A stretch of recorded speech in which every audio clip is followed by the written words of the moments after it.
আসসালামু আলাইকুম। আজকের ভিডিওতে আমি এমন একটি ফেস প্যাক তৈরি করে দেখাবো যে ফেস প্যাকটি ব্যবহার করলে আপনাদের ত্বকের সমস্ত কালো দাগ, পিগমেন্টেশন এবং ত্বকের যত খসখসে ভাব রয়েছে এগুলো দূর করে ত্বককে অনেকটা ব্রাইট করবে, সেই সাথে ত্বককে সফট রাখতে সাহায্য করবে।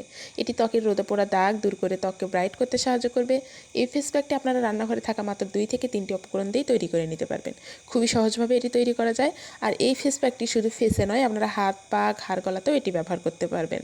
আপনারা 1 থেকে 2 বার ব্যবহার করলে এর রেজাল্ট বুঝতে পারবেন যে কতটা ইফেক্টিভ এটি। ত্বককে ভীষণভাবে উজ্জ্বল ও সফট করতে সাহায্য করে। তো চলুন আর কথা না বাড়িয়ে চলে যাই মূল ভিডিওতে। এই ফেস প্যাকটি তৈরি করার জন্য এখানে নিয়েছি আলু। এখানে আমি আলু খোসা ছাড়িয়ে ধুয়ে নিয়েছি। আমি এবার আলুটিকে গ্রেটার দিয়ে গ্রেট করে নিব। আপনারা চাইলে ব্লেন্ডারে ব্লেন্ড করে নিতে পারেন।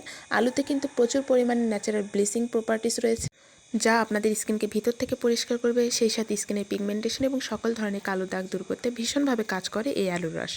এখন আমি আলুর রস চিপে বের করে নিচ্ছি। যাদের ত্বক রোদে পুড়ে কালো হয়ে যায় তারা এর সাথে একটি টমেটোর রস ব্যবহার করতে পারেন, তাতে আরও বেশি কার্যকর হবে। এ পর্যায়ে আমি এর সাথে 1 চামচের মতো বেসন দিয়ে দিচ্ছি এবং 1 চামচ চালের আটা দিয়ে দিচ্ছি, 1 চামচ মধু ও 1 চামচ গোলাপ জল। এখন সবগুলো উপাদান মিশিয়ে নিচ্ছি। আপনারা চাইলে মধুর পরিবর্তে গ্লিসারিনও ব্যবহার করতে পারেন। কারো যদি অয়েলি স্কিন হয় তাহলে এর সাথে কয়েক ড্রপ লেবুর রস অ্যাড করে দিতে পারেন।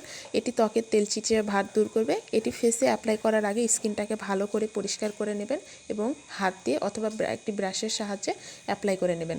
তো অ্যাপ্লাই করে নেওয়ার 10 থেকে 15 মিনিট অপেক্ষা করবেন। তারপরে হালকা একটু পানি স্প্রে করে হালকা হাতে ম্যাসাজ করে এটি ধুয়ে নেবেন অথবা কটন প্যাড দিয়ে মুছে নেবেন। তো ভিডিওটি ভালো লেগে থাকলে অবশ্যই পেজটিকে ফলো দিয়ে পাশে থাকবে এবং কমেন্ট করে জানাবেন কেমন হয়েছে। ভিডিওটি ভালো লেগে থাকলে লাইক, শেয়ার অ্যান্ড সাবস্ক্রাইব। সবাই ভালো থাকবেন, সুস্থ থাকবেন। আসসালামু আলাইকুম।